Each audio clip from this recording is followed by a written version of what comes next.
एक और बात मैं आपको बताऊं भाई, आंख और कान से ही संसार में भीतर प्रवेश किया है। आंख से और कान से संसार की वार्ता सुनी तो विषय का चिंतन हुआ, और संसार को आंख से देखा तो उस विषय को भोगने की लालसा उत्पन्न हुई। आप ये दो इंद्रियां किसी प्रकार से प्रभु के भजन में लगा दीजिए और फिर जीवन में परिवर्तन देखिए।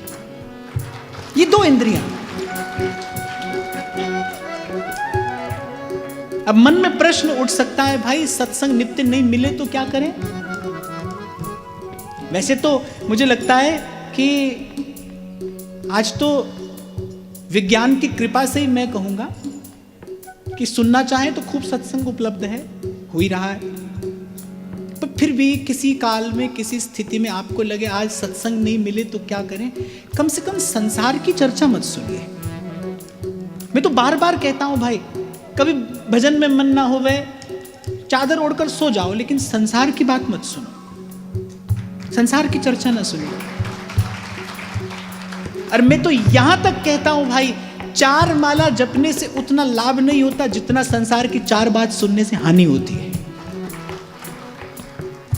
कि घाटे का सौदा है भाई, इसमें नहीं पढ़ना। एक साधक को तो नहीं पढ़ना चाहिए, संसार की वार्ता ना सुने। मैं तो देखता हूं कि काम धाम निपटाया सुबह का,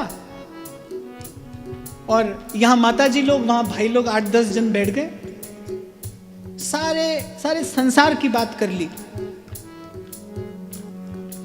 और फिर मरण दे अपन के लेना है।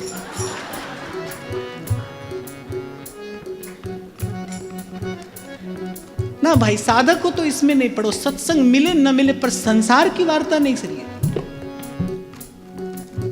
और मैं संत की बात बता रहा हूं आपको भाई, मेरा तो कोई बहुत विशिष्ट अनुभव नहीं है साधन में। अपन को तो यहां वहां से जो संतों का प्रसाद मिला सोई बांट देते हैं। पर एक संत की बात आपसे कह रहा हूं, ये 2 इंद्रियां आप किसी प्रकार से प्रभु में लगा दीजिए।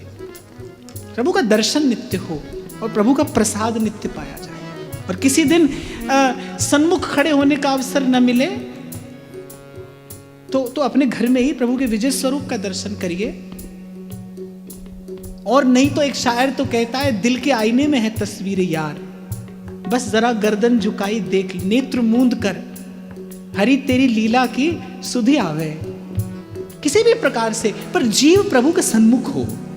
बस मेरा कहने का तात्पर्य यह है, नित्य जीव प्रभु के सन्मुख हो। और कम से कम जो आचार्य की शरणागति में है, जिसके जीवन में आचार्य के चरणों की शरण है, उसका तो ये जीवन व्रत हो, उसके जीवन का कोई भी दिन प्रभु की सेवा और प्रभु के प्रसाद के बिना नहीं जाए। आप केवल इतना करिए।